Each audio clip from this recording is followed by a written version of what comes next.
welcome to the Legacy Podcast. This week we're going through the top 10 moments on the podcast this year. There were so many good ones, but we can't include all of them. If you want more awesome takeaways and guest speakers, check out all our other episodes on the Legacy Wealth YouTube channel or wherever you listen to podcasts. But for now, let's dive into the top 10 moments from the Legacy Podcast 2024. Jed, do you do push-ups right before you go to the beach? Do I do push-ups before I go to the beach? Yeah. Just crank out 20 push-ups real quick, just get a swole on.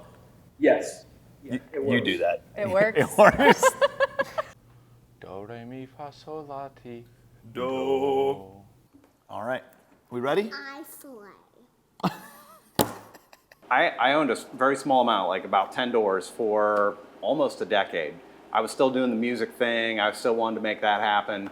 Eventually, I was just like, you know what? I think I'm done with music. I want to concentrate on real estate. We had started a family. I want to create wealth, long-term wealth for our family. So that's where my focus kind of went to. And so about 2011, 12, I just had a big refinancing event, and the rates were pretty good. So I pulled out a bunch of cash and then basically doubled the portfolio at that point. And stabilized that, and then in 2021, did it again after all that was stabilized, pulled more cash out and doubled the portfolio again. So, and I've been working through that for the past couple of years. And so you own 100% of your doors? Yeah. The only thing that I don't own 100% of is 10%. A wholesaler brought me a 14-unit property, and I paid that wholesaler. He didn't want cash. He said, I got plenty of cash. I actually want to build some equity in something. So we worked it out. I gave him 10% equity. I had the rest, and then I basically ran the deal. I love it, dude. I mean, it's a great deal for him, and that's a great deal for you, right? It doesn't increase the cost basis, so your equity is actually worth more than, or probably the same as if you did pay him a fee anyways, right? Because if you're paying him a fee on that thing, like, let's say your equity, it's worth $1 million, right? But it would be $1.1 million, right? Now you own 90% of a million, but you don't have that additional expense, right? So it's like, it ends up being the same anyways.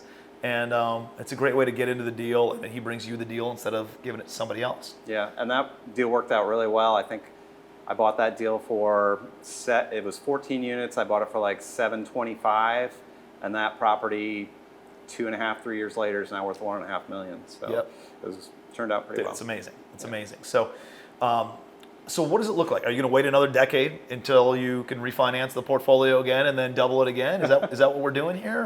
It's getting to a point. We've had so much appreciation in the market right now. It's really tempting to pull that cash out right now. Back in 21. I refinanced almost the entire portfolio and got the blended interest rate between 4% and 5%. Yep. So I've got all this debt at 4% and 5%, and I'm just slamming down principal right now, which is fantastic. And it's hard. Where's the tipping point? Where does it make sense for me to say, okay, I'll refinance half the portfolio or all of the portfolio for? Do I really want to double my interest rate right now in order to get that cash out and redeploy it? I don't like the idea of dead money, right? I want to put that money to work and keep it working. But so that's what I'm thinking about right now and trying to negotiate. All right, are you okay talking numbers? Because I got some ideas. Sure. Okay. I mean, or we can talk numbers tomorrow. But we'll talk general concepts right now. All right, so let's say you got 50 doors. Let's say they're worth $100,000 a piece, $5 million portfolio, and your debt on it is, $2.5 million. Let's call it, we'll just say it's 50% or 60%. We'll call it $3 million. How do we tap in to that additional $2 million of equity? You could sell it. We don't want to do that because we know that that's not how long-term wealth is built. You could refinance the whole thing, but by refinancing, dude, you're only going to take $500,000 off because the cost of the new debt is going to be so expensive, and it's going to cost you the same amount. You're not going to get that much money off the table, and probably cost you more than what you're paying right now on a monthly basis. So it's like, how do you tap into that? Dude, I would raise money, private money. And I'd say, out of my private investors, who wants to come in and I'll give you a second mortgage on the property, or I'll give you just a personally guaranteed note for 2 years or 3 years or 4 years on this thing and I'll pay you 8% or 10%, whatever the number is. And you can tap into 500 grand at 10%, right? It costs you $50,000 a year, but it doesn't increase the basis of the rest of the money. You know, I don't have my phone on me, but you know, let's say you're at 4% on $3 million, it's $120,000 a year. If you refinance that all at a 6% or 7% loan, dude, you're at, you know, a lot more, right? You're at $210,000 instead of $120,000. And so you're able to still gain access to that additional money, maintain your rate, go out and buy some of these other properties and still own 100% of those, or maybe you refinance those and pull some cash out of those and pay back these loans or something along those lines. But that's exactly what I would do, man. Nice. I'd go and get private money of a couple $100,000 to give you whatever you need. And that way it's not some big capital event. You don't have to go through all this paperwork and all this nonsense of underwriting and additional processing fees and loan closing fees and resetting the timeline on, like, dude, you're already 3-4 years into paying down interest and principal. They're on a 20-year note as well. Yeah. So it's hard to let that go. You don't want to do that. You don't want to do that. I would go out and find an interest-only private money lender to give you a couple $100,000. If you need to secure it in a second lien position, maybe do that. But otherwise, man, I would just say, hey, give me 500 grand or $100,000 across 5 different people, get access to $500,000, and then go and do it again. Yeah. Right? And then you can go buy a couple $1 million of property that way and just keep cranking it, man. Yeah. And then in a couple of years, if rates come down, as properties appreciate, as rents bump up, then you can look at throwing an actual second mortgage on there from a bank and swapping them out, or refinancing one of these over here that were at 6 or 7% interest rate that you bought with that money, but now rates are down, you can put them at 5, you can get your 200 grand, 500 grand back, pay those guys off, and then again, just house money and play then. But that's exactly what I would do, man. Yeah. I just set the expectation of 2 or 3 years out. Yeah. You know, nice. Put your money with us, 401k money, right? Like a self-directed IRA, self-directed 401k. That to me would be the path of least resistance with maintaining the blended cost pretty low for you. Yeah, I like that. You know, without making a long-term commitment of getting rid of this awesome financing. I was talking with Litzler yesterday on the mortgage broker side of things, and he's like, dude, the biggest developers and landlords that I know buy good properties in good areas, they self-manage, and they put on good long-term debt, fixed rate long-term debt, and then they hold it forever. Yeah. That's the key to wealth. The biggest struggle is attaching my worth to my businesses. Like, if something doesn't work, I'm like, I'm a failure. So like, I was doing like life coaching, and I was doing like these Etsy like digital prints, and the biggest drawback was like, okay, it's not working, or, you know, I don't have as many clients as I want, or I'm not making as much money as, you know, I want, so I'm a failure. And I learned through this, and the creator of Blender Bombs, she was on my podcast, she's great, Helen Leland now, but she's like, you cannot tie your identity to your business. We get caught up in it, but look at your business as like an internship.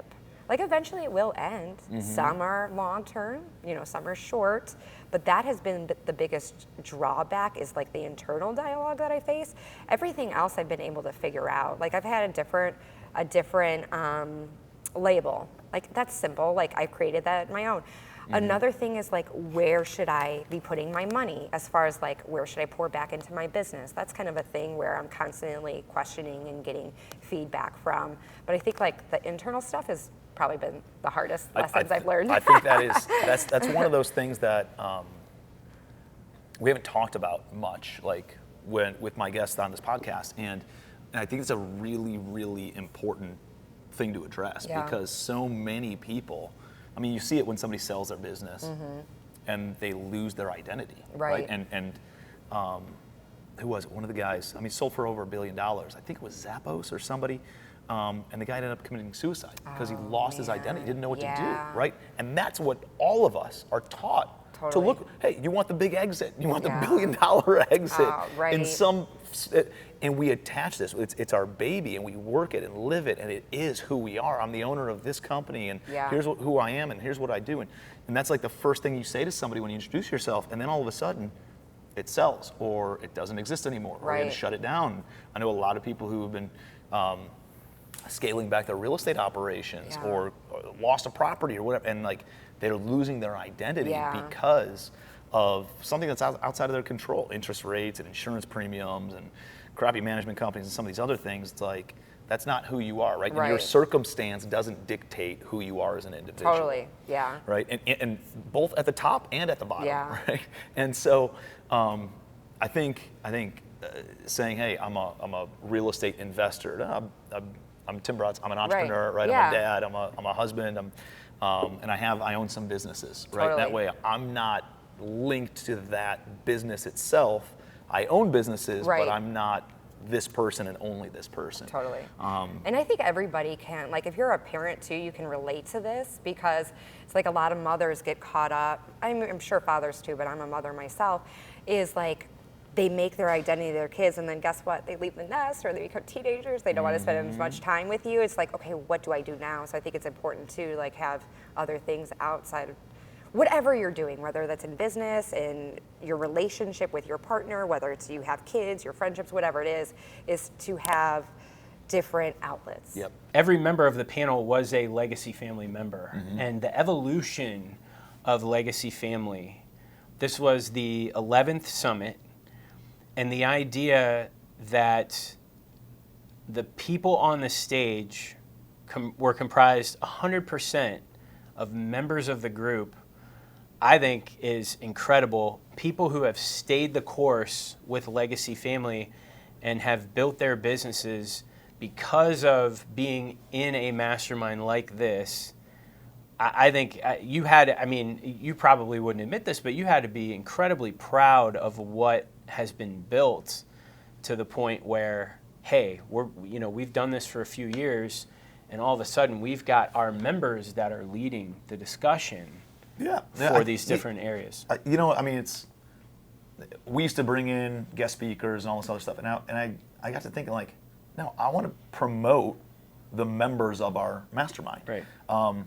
There's some rock stars. Like there's people with tens of thousands of doors or rental units, and many people with $100 million plus portfolios, and people with businesses that are doing 30, 40, $50 million a year in gross revenue that then they deploy into real estate, the money that they keep.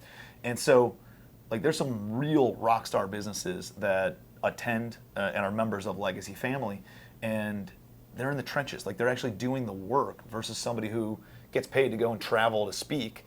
That's a little bit removed from being in the business world, you know? And so, and I want to promote members of Legacy Family. I want to put them up on the pedestal and put them up on the stage that I've been fortunate enough and to be able to build, and allow them to gain access and eyeballs and exposure, right, from a lot of our efforts. And so, some of them came in and had rock star businesses, and they've been able to refine those rock star businesses. Other people have come in with a handful of rentals and now have 600 or 700 rental units in their portfolio in just a handful, 3 to 4 years, right? And you're able to then ask them, how did you do it? Sometimes it's a little bit harder for somebody in the audience to digest, oh, well, Tim's had thousands of units for 5, 6, 7 years, 8 years now. And that can be a little bit harder to like digest versus somebody who went from, a couple dozen rental units to 600 rental units in a span of 36 months. Or went from having a full-time job to having a multiple 8-figure lending business, or like there's so many different ideas and different angles that the panelists can bring, that our members can bring, that give different angles than what I could bring, you know. And so there's a ton of value that gets brought during those discussion panels, and it's really cool to see people's businesses grow, and also it's cool to see like the families, right? Like Matt Carlin didn't have a kid during our first summit, and now he brought his baby Leighton to the last summit, right? And like the way that there's people getting engaged and going through life experiences, it truly is like a family because we're able to celebrate all that stuff. Yeah, and there are people who in Legacy Family that have got married at your properties. Like, I mean, there's really a sense of family and community. Mm-hmm. There was a very impactful testimonial from Len Jansen from the stage about how he's had some health concerns, him and his wife, and how he has felt just lifted up by Legacy Family, which I thought was incredibly emotional. Mm-hmm. And it's interesting, too, to think that some people come in with 12 doors, now they have 600, but they're still around because they're still reaping the benefits, because as their portfolio changes, the problems change, things shift, and they still see the value and get the support that they need in this mastermind. I mean, I think that's a really good point, because I've seen it in a lot of different masterminds of, like, people come, they're transactional. They try to take whatever they can in order to get them to a certain place, and they think, like, it ends there. It doesn't end there. Like, the journey keeps going. That's a checkpoint on the journey that never ends, right? And so I think you make a great point of, like, come and the resources that you get early on, you might not need those resources, but there's different resources that then you plug into, right? Like, I think Scott Hannes is one of the most underutilized resources in Legacy Family. And Scott Hannes ran a $2 billion hedge fund with over 900 employees at a single time, right? He's had thousands and tens of thousands of employees that have come through his companies. And he's available to talk about team building and help people put the right processes, procedures in place for hiring and firing and org charts and core values and all these other different things that you don't give much attention to when you're just trying to, like, do a deal a month or do a deal a quarter or do, like, get your first 10 rentals or 100 rentals or a couple hundred rentals. Like, not until you start really building a team and you get to a level where you've got hundreds of doors or thousands of doors do you really need, like, a Scott Hannes in order to organize everything. But I wish I would have had Scott Hannes earlier on in business, because then I would have built it in a better way and I would have accelerated faster with way fewer pain points. And and so Scott Hannes is there for the newbie, but at the same time, as your business grows and as your team grows, that's when you really need to start plugging into some of those things. Matt Carlin, right, on systems and procedures. The sizzle is a lot of, like, finding deals and raising money, but the staying power comes from operations and team building. But yeah, with Barefoot Floors, started in 2011, was coming off of a difficult time for sure. I had $200 and a cell phone. And literally $200 of cash. $200, and nothing more. And then you had a cell phone. Yep. And you decided, I'm going to start a flooring company. And I borrowed my buddy's Jeep so I could drive around.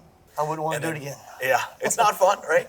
But it's a great story, and I think you got to be sharing that story more often, right? It's one of those stories that a lot of people have lived, or they might be living right now, that gives them some inspiration and a lot of hope of what they can accomplish by just bringing sheer will and diligence to the process, and knowing that you can take it from $200 to doing multiple 7 figures in business and being successful in that regard, and building a portfolio of 7 figures of assets that you're also owning and paying down and is appreciating over time. And then all of a sudden you pick your head up, man, 20 years later, and you had a great career, and you're sitting on millions of dollars, and not tens of millions of dollars of equity in deals and equity in business. And you're like, man, it's not always fun in the process, but being able to, like, just go through the process for a couple of years and several years, being able to then pick your head up and being like, I made good decisions along the way. The key is just buying assets. Yeah.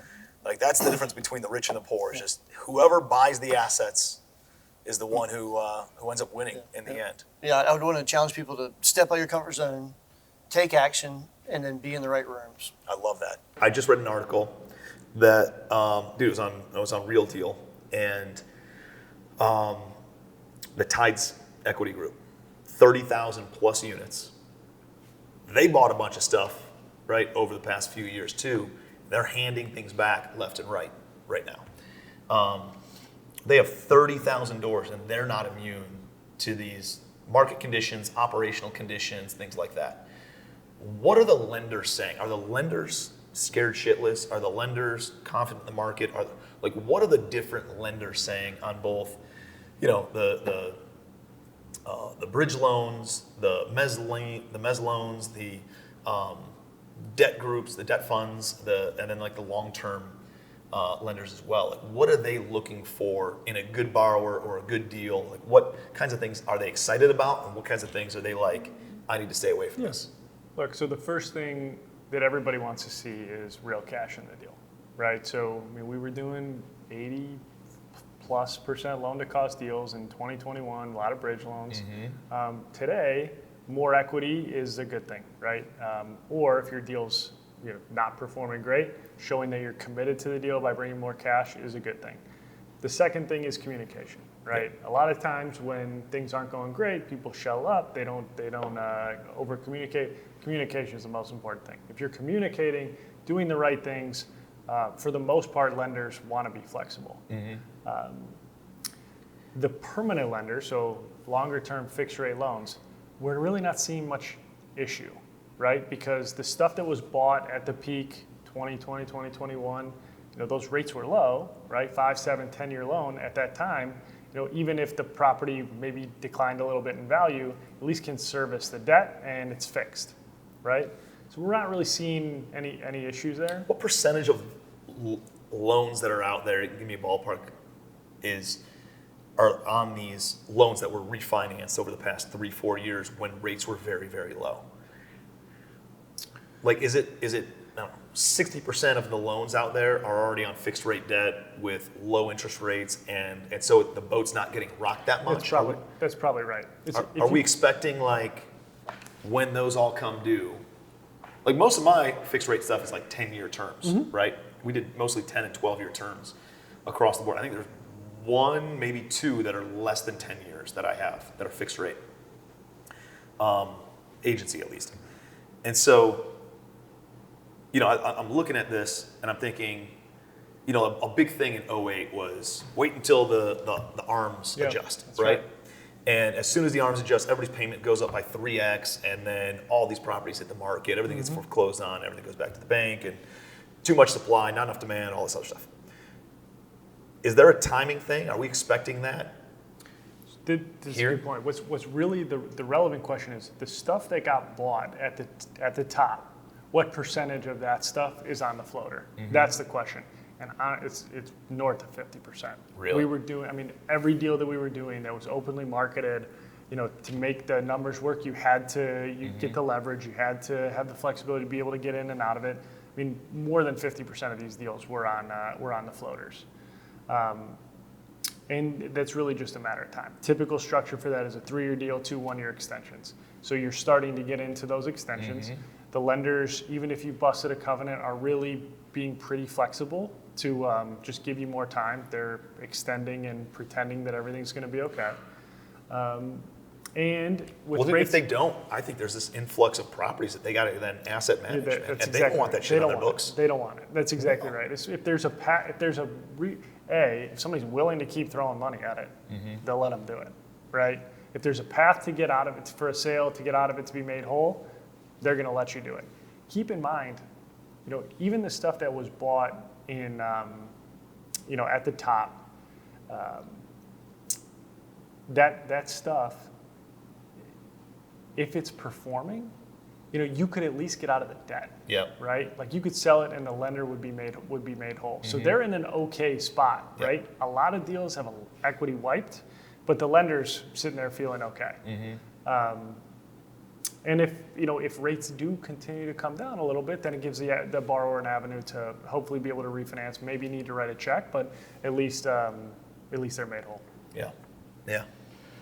It's an interesting market, right? Because of all these different variables, and some usually the variables all kind of like play going in the same direction, and now there's like they're all in different directions, So it's hard to kind of like conceptualize. Well, inflation's down, but unemployment's now back up, and then rates are steady, and then this and that, and all this other. It's like it's hard to conceptualize which way the market's going to go. But I think there's some of these specific indicators that are like simple supply and demand. I think there'll be a lot of opportunity in the markets. Like I said, I think taking a step back, really kind of looking at a couple of different deals. And so that's the goal. That's the takeaway then, right? Is you just keep your finger on the pulse of things. Yep. Stay active. always be underwriting deals, always be making offers, always be talking to investors, hanging out with circles of entrepreneurs who have some money that they might be able to invest with you, and just stay in momentum, right? I think that is more important than finding the perfect deal. It's just keep on being active in the space. So one of the things that, like, for me, you know, especially with when I kind of pivoted into doing some residential stuff during COVID, because we had nothing going on. So I was like, oh, I'll buy this house. And, you know, I flipped the first house by myself. I used to do that with my father, and he was in construction as well. So I was like, oh, I'll do this one by myself. And it was a small house in West Ashley. And, you know, I think I bought it for $200,000. I put $100,000 in. I did like 70% of the work with my brother-in-law, just because you weren't able to go anywhere, right? So I sold it, and I made $100,000 in like 4 months, and I was like 3 months. I was like, this isn't bad, right? So you know, for me, like, I'm looking at those little deals and little things that I can you know make 50 or 100 or 150 and do it in 60, 90, 120 days, and now that I'm, you know, I think about it a little smarter, like I said, not doing construction in-house and not having project management in-house, you know, just partnering with somebody and, you know, handing it off and being able to do, you know, 3 or 4 times the volume without all the stress. And the overhead. And the overhead and the capital cost, and, you know, so that's something that, you know, we're going to continue doing, you know, do 2, 4, 6 houses a year. You know, I keep most of them that make sense to keep for short-term rental or executive rental, and, you know, I rarely sell stuff, but we have been kind of shifting some stuff around. But, you know, you'll do that, and then you stay in the circles, in the investment circles, and then something will come. You know, I like that. I'm looking at some trucking stuff right now, building parking lots for trucking. My broker in charge, Sean at Peninsula, has been really heavily looking at that, and they've picked up, you know, along corridors and tertiary markets where, you know, you're going to think about trucking and the trucking for the future, you know, where autonomous trucking, it's going to be last mile stuff, and you're going to need, you know, places to park trucks, and so we're looking at that kind of stuff. I think my big takeaway from this conversation has been just looking at your existing portfolio and looking at new opportunities of what brings you the most amount of money for the least amount of headache, right? And we should all be going through that exercise on a monthly, quarterly, annual basis. Absolutely. Looking at your existing portfolio, looking and asking yourself about those questions about new opportunities as well. Is this going to be more money? And you know, I think I was with a group of investors 2 weeks ago. And one of the guys, like, my problem is I have too many opportunities. I got too many deals. And, you know, my minimum amount of profit is $50,000 per deal, and I just have too many that I can't take them all down. I said, here's an easy solution. Make your minimum amount of profit $100,000. You can do the same 50 deals a year, but now you have a more restrictive buy box. You're doing the exact same amount of work and making twice as much money now. Absolutely. You're making $5 million instead of $2.5 million, all because you just said, hey, I need to make this much money instead of this much money.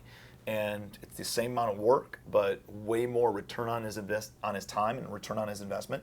And, you know, if you don't sit in that room, if you're not asking yourself and reflecting on this stuff once in a while, like, you stay in the weeds a little bit too long. You're not working more on the business instead of in the business. Absolutely. And so you got to have that 20,000-foot view and look at what you got going on. In the beginning, you know, third-party management served its purpose, right? Like, we utilized them because I needed to focus on the 2 revenue-generating things, which are deals and money, right? And deals and investors. So we outsourced the property management, but then as we kind of took a shotgun approach to multifamily, as everybody does, and then we figured out what our niche is, which is really LIHTC affordable housing.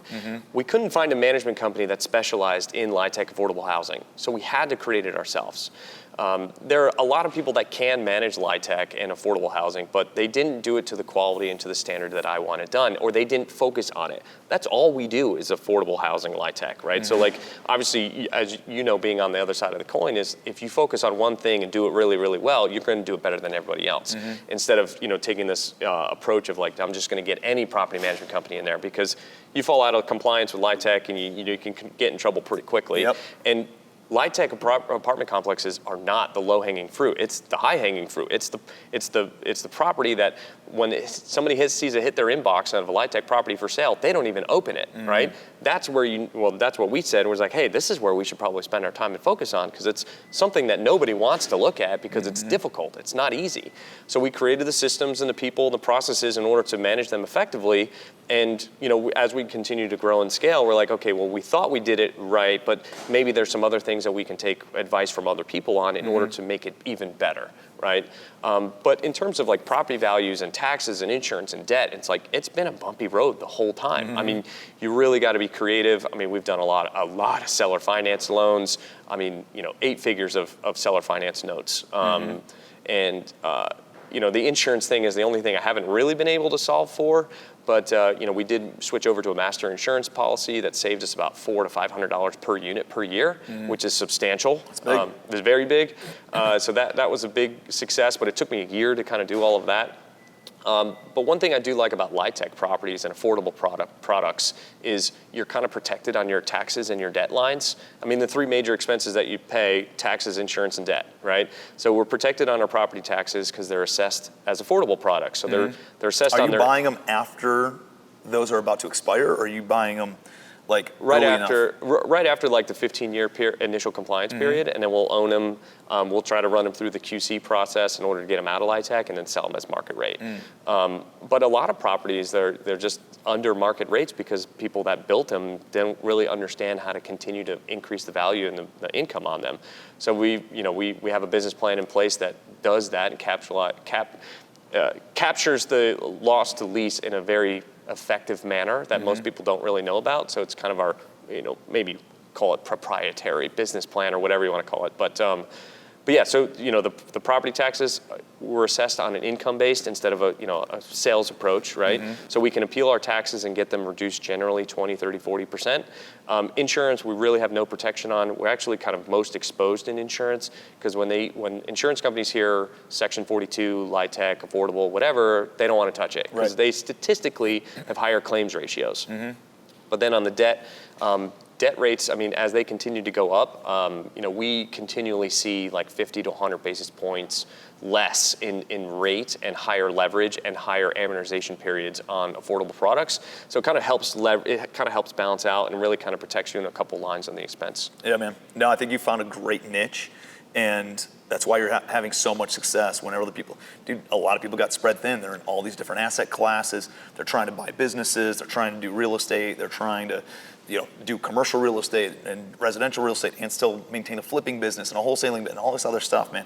It's like, figure out what 1 or 2 things are really going to that you can focus your efforts on, and then just go deep and heavy into one of those 2 things.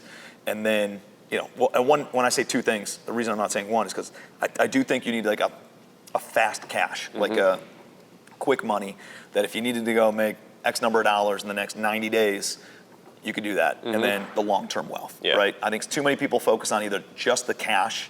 It's usually transactional. It's usually one time. There's no enterprise value to it. And then other people, which was me initially, I was way equity focused, and I was always cash poor.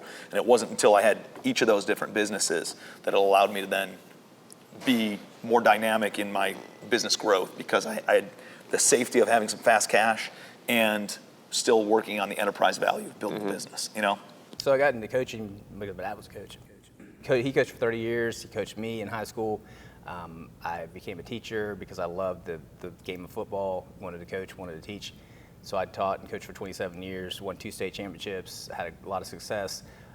But I've always felt like I was an entrepreneur. Cut grass when I was a kid, found any way I could to make money. You always hustled, had some sort of side hustle absolutely. going on. I was like, there's money to be made. I'm going to find a way to do it. And so as teaching goes on. I have a family, and I'm like, I'm getting paid nothing here, and my family's suffering from it, and we're not having the lifestyle that I want to have. So, so come 2020, we have a house with a ton of equity in it. Pulled out that equity, started buying properties, got 11 units of rental properties long term, and felt really good about that process. About hey, where'd you learn how to start investing like that? I was doing research on by myself, and there's actually a real estate guy who's on the radio locally, and called him up. I'm like, hey, can you give me some guidance? And he gave me a ton of great information. I would have gone a totally different direction and probably wouldn't have made any money. So he guided me along those first units, and so used all that money, and I was like, I need some more. So I got an equity line, used those for my down payment. So I went till I couldn't do anymore, and still teaching. And so you fully funded through your own cash, through your own home equity lines, your own lines of credit. It was all capital that you controlled, though, right? Got it. No other people's money. No. Got it. And that was another issue, that like being alone and stepping through those doors, and the agent helped me some, but didn't help me a whole lot. I'm going, oh my gosh, am I doing the right thing? I'm going to a property in Myrtle Beach 2 hours away to fix a leaky tub, and I'm there all night long because I don't know what I'm doing. And I'm like, well, that's got to be changed. I'm just going to call somebody. If somebody needs something done, it's not me. When I first was into it, I was like, I'll fix everything, I'll learn everything. And then I go, I'm not going to spend my whole night and all day fixing something when I'm supposed to be at home with my family. So that changed fast. So Mr. Handyman, the plumbers, they were all on speed dial. So if anybody has something wrong, I'll tell you what, it usually takes people a lot longer to realize than it took you, right? Because most people that, they have such a scarcity mindset of like, I can save a couple dollars if I go and do this activity over here. But the reality is that activity, you know how to find deals, you know how to raise money, you know how to transact on these things. That's a higher paying activity than fixing a leaky toilet. Well, fixing a leaky toilet can be staffed out for $100 an hour, but going and sourcing a deal and raising the capital and transacting on it, on a let's call it even a single family, you're into it for $100,000, it's worth $130,000. That's $30,000, right? That you're foregoing if you're going and fixing a leaky toilet instead and using your time towards that. Yeah, right. And so translation, and I didn't have anything else, any opportunities after that because I don't have any money left. Eventually, I got into Turo because I had an extra car. Now I have 3 cars that I'm renting, and that's good flow too. But then I'm still stuck. I don't have anywhere else to go. And either I can continue to teach and like struggle every single year and eventually catch up, but then I'm just like, my family doesn't deserve that. I don't deserve that. I put in 27 years. It's time to live a lifestyle I want to live. And so to join your group, and I've learned so much in the fact that even now I'm about to buy a duplex, and I got to throw 40 grand in there. But when you're setting things up and how you taught us, we don't need to put that money in. We need to find people, use their money, and then I don't have that huge hit from our savings account or our line of equity or whatever. So I have a whole different focus on how I'm going to set up deals now. And it opens you up, man. It like spreads your wings, right? You think this is the myopic vision of like the only way I can go down this road, and the reality is there's way different paths and better paths if you understand the skill sets of how to raise private money and structure deals, right? Yeah, and so as I'm thinking about this, and for the month or so that I haven't been working as a teacher, 27 years, the first year I haven't gone to first day of school, and I'm going, there are so many coaches, college coaches, high school coaches, teachers that I have met along the way that are great friends who are in the same situation I was and have all those retirement accounts. And now that I've gone through converting my retirement account to a self-directed, I feel like that's where I need to be passionate about helping them convert, let them see what they can do, and they don't have to be a landlord. They can be a limited partner, they can pull their money and put it in a deal, and they're gonna reap the rewards. And they're not gonna sit in a 401k and go in retirement and have to burn all that money and burn out money. They're gonna have rentals, and that rental money is gonna be coming in, and nothing goes away. You still have that rental. And I think that if I can help people understand that part, their retirements can be so much better, and it can be generational, that they're setting up their children and grandchildren. When I was younger, I always wanted to work with my dad. Like ever since I was a little girl, my dad always worked from home, and I would sit under his desk and I would play under his desk while he was working, and every once in a while he would say, you know, can you draw this for me? Because he can't draw. He's not artistic at all. Yeah. And he would say, can you draw this for me? And he would send it over to China. He would like fax it over to China and say, you know, I want to create something like this. And so I was doing drawings for him, and That's pretty cool. yeah, and so I always wanted to work with him, and he just kept saying, no, you need to go do your own thing. Like, go to school, go work in the real world, like, go explore, do your thing. You don't want to work for me, kind of thing. And do you ever ask him why he said that? Yeah, I think because, you know, he was like, I wanted to make sure that you really wanted to do it. He never pressured me into working for him, taking over. It was never, it was just very much like, I want you to find your own path. Well, when I think about that, you know, I got Penelope is very like entrepreneurial, and Hudson doesn't really care, but Penelope, like, she wants to start a business, she wants to like buy a rental property, Yeah. like, but she has zero conception of like what is a real rental property. Like, she wants to buy beach houses. I want that one, Dad. Well, you need $8 million to buy that one, Penelope, and it's not going to cash flow Monopoly positive. money in her mind. Yeah, exactly. But that's what she thinks it is, and I think there's probably two parts.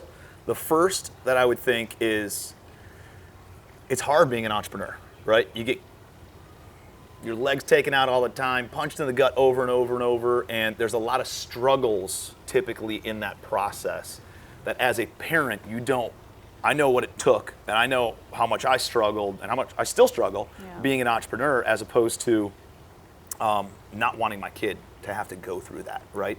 And wanting to protect my child of, listen, I work really hard so you don't have to deal with the headaches and the problems and the struggles that I've had to deal with, so that way you can just be happy all the time, because that's all I care about as a parent. So that's one. And then secondly, you know, I think about it from, well, if she really wants to get into real estate, if she really wants to be an entrepreneur, it's really important that she has something to compare it to. Yeah. That she has something, let's go see what a bad company looks like first. Let's go see what a bad boss looks like first. Yeah. So that way you can appreciate what a good boss is. So you can appreciate working remotely. So you can appreciate having time and flexibility and all those different kinds of things. Because if you don't ever have something to compare it to, then this is what you think life is like, and you always think grass is greener on the other side. Mm-hmm. And very rarely is it, you know? And in fact, usually it's not, and usually it takes a lot of watering, and usually it doesn't end up being, or it's turf, right? It's fake life, it's fake grass. Yeah. And so I think there's probably some of that, at least when you share that story, it resonates with me in that capacity. Yeah, I mean, there was a lot of that, you know, in conversation of, this is not an easy job. Like, there's something to be said for having a steady paycheck and, you know, working for a corporation that's got great benefits and all of that. But, you know, I always wanted to work with him. And I worked in pharmaceutical marketing for 10 years. And it was January 2023. And I said to my dad, I really want to work with you. I want to talk seriously about working with you. And he said, okay, let's talk about it in the spring. So I said, okay. So I went home to Chicago. We went out to lunch one day, and he was like, okay, I'm open to it. And we had a conversation, and it was, you know, like, let's talk about the business. We talked about it. We talked about his products. We talked about what he used to do. And I said, why don't you sell direct to consumer?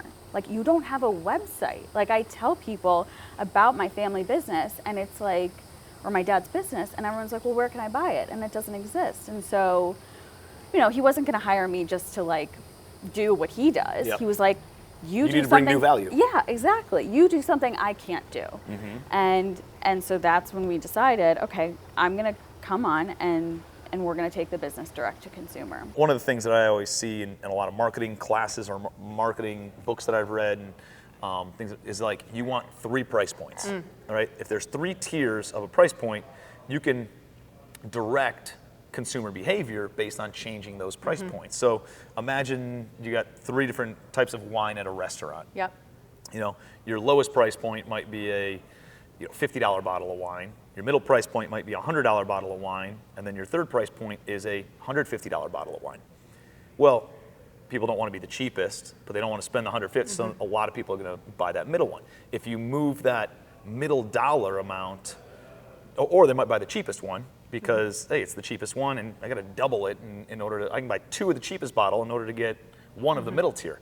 But if you move that middle tier down to about $60 or $65 or $70, it's like, well, I'm getting a deal for a way better wine for not that much more money. You can direct more buyers towards that middle bottle by doing that. Or you can move that middle bottle up to about 120, and then the highest tier is 150. You're like, well, we're going to celebrate. We might as well celebrate and go all out, because if I'm going to spend that much on the middle one, then I might as well go with the biggest. It's like the popcorn at the movie theater, right? It's like, it's 25 cents more for the biggest one. Well, yeah, it's 0 additional cost for the most part, or it might be 3 cents, but you're getting that much more perceived value as the consumer. Yeah.